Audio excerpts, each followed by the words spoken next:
Happy Thursday, January 5th, 2023. I'm back on YouTube. Not that it matters. I guess it does matter, according to Paulie P. They kicked me off of YouTube. As Bix Weir says, they're going to kick me off of YouTube. Yes, I got a strike because I was talking about that thing that happens in America every 4 years, 2016, 2020. And I was merely pointing out that both sides tend to play games in those events. So I'm not even going to talk about it at this point because it violates community standards, apparently. So it is what it is.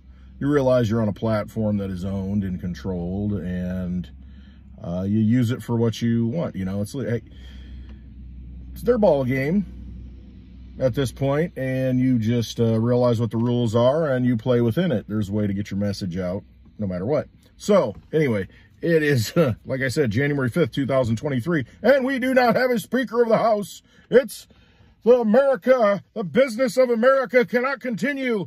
Nothing can happen. We cannot progress and move forward. It's embarrassing, as the president, Mr. Embarrassment, says. It's an embarrassment. Well, you know, we got an embarrassment in the White House. We might as well have one in the U.S. House of Representatives, too. The whole government is an embarrassment. To me, it's fascinating because I watch C-SPAN, and they show the coverage of it, these votes. It's 6 times now that Kevin McCarthy has not been able to get enough votes to become the Speaker of the House. He needs 218. Essentially, what happens is to elect a Speaker of the House, you need a majority. And there's 435 representatives in the House, so you need 218. That's 217 and a half is half, so you need 218. And so he can't get 218 votes. And the Republicans have, I'm not sure what it is, 220-something representatives. I could do the math real quick in my head. The Democrats have 212 seats, is essentially what it comes down to. And the Republicans can't get 218 people to vote for Kevin McCarthy. And it's pretty consistent now. There's 20 Republicans that'll vote for anybody but Kevin McCarthy. And they propose different people. I mean, you know, Jim Jordan and couple other guys they proposed, and it's just to, you know, as an alternative candidate to take, you know, somebody else to vote for instead of McCarthy. And I get it. Kevin McCarthy, just my gut instinct, and that's usually kind of what I go with a lot of people.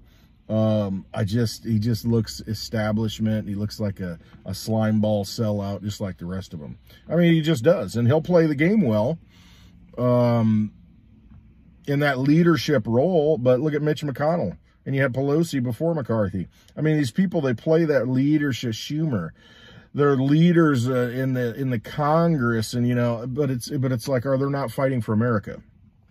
I don't think, and I think 20 Republicans think the same thing.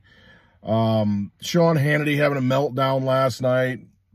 Lauren, I think her name's Lauren Boebert out of California. She's one of the 20 that are voting against Kevin McCarthy. And, you know, Hannity's just he's that shill. I mean, he's controlled opposition in a lot of ways to where he has that passive-aggressive bully mentality. He comes in and attacks her. And, well, you need to give up. You've only got 20 votes. And she's, you know, I was thinking at the time, it's like, well, he doesn't have the 218. So if he can't get 218 votes, he ain't going to be Speaker. And, you know, you need to cave, though. You know, you're stopping progress. And it's like, no. And then Trey Gowdy, you know, former congressman, comes in after that. And, oh, yeah, you know, these 20 votes, you know, at some point, you know, they just need to realize they're in the minority and give up. And I'm thinking, wait a minute. Isn't this the whole principle of America, to where one person has a voice and can be heard? I mean, look at a jury. You got 12 people on a jury. If one person says, I'm not convicting the guy. You know, you got this murder issue, the Moscow, Idaho deal. The 4 people were killed tragically, and the guy's in the East Coast, and they transported him back, the accused killer. If he goes to trial, there's 12 people, and one person says, no, I'm not convicting. I don't believe that he did it, or at least there's a reasonable doubt. Then he doesn't get convicted. I mean, it's just that simple. I mean, that's what the American principle is. I mean, it's just like, it's not for the benefit of the majority. It's for the protection of the minority.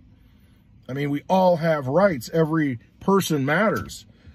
And I mean, to hear these so-called Republicans, these rhinos, whatever you would call them, these establishment characters that just happen to have the red label, Hannity and Gowdy, you know, they're up there. I mean, just fundamentally against that idea. And it's like, you need to go along. You need to get along. You need to make sure that, you know, you've had this victory as Republicans. You need to unite. And it's like, well, that's not how America is. Everybody's got a voice. And this is just the political process working itself out. There's nothing wrong with it. That's just how it is. I mean, for so long, there were, Joe Manchin was kind of the swing vote in the Senate because it was 50-50, and Joe Manchin from West Virginia, he held a lot of sway. He's like, I might not vote for this. He's a Democrat. Might not vote for this Democrat proposal. You know, I want some goodies. And he could kind of hold him hostage. I mean, that's politics. I mean, unfortunately, that's just the way it is. That's the way it is in life. But for these people who are supposedly pro-America, up there just bashing someone who is trying to be pro-America, I mean, I don't know. It's just filthy and sickening. But I do like watching the C-SPAN coverage of it. I think it's pretty interesting to see the interplay and the characters and the discussions that are going on. You may see a situation, you know, and I had this instinct that something might happen, you know, with the Democratic Party, some sort of olive branch, something might happen to make this whole deal go through. And then you have Ocasio-Cortez saying, well, maybe we can form a coalition, you know, the Republicans and Democrats, and, you know, decide who a speaker might be. That could happen. But there's going to be a lot of deals and back and forths if that does happen. But that's politics. That's what happens. And you're watching it firsthand. What really upsets me, though, everybody who's saying we don't want McCarthy because of this, or that, you know, they keep saying, well, America's in debt. We need a balanced budget amendment. We need this, we need that. And it's like, no, you people are not even going deep enough. You got to look at the monetary system. You're never going to pay back this debt. It doesn't matter if you have a balanced budget. It does not matter.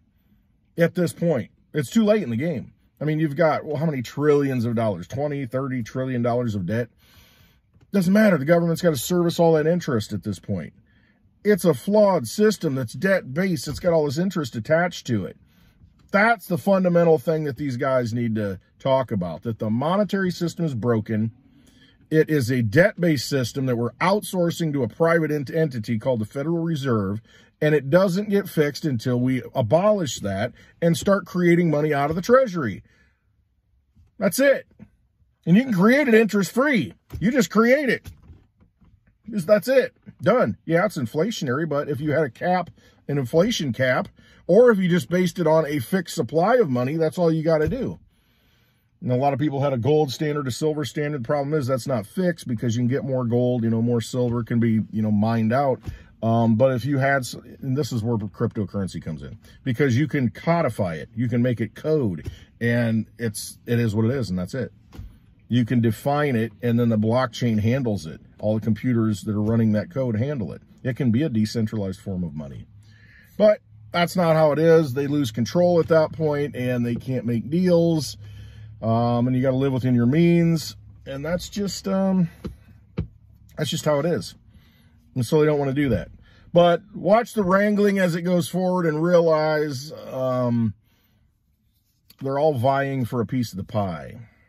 And they can create more and more pie. And they want the ability to do that and control the money. One other thing, speaking of controlling the money, be careful what's going on in Europe right now. We have 100,000 U.S. troops on the European continent. That's the most since 2005.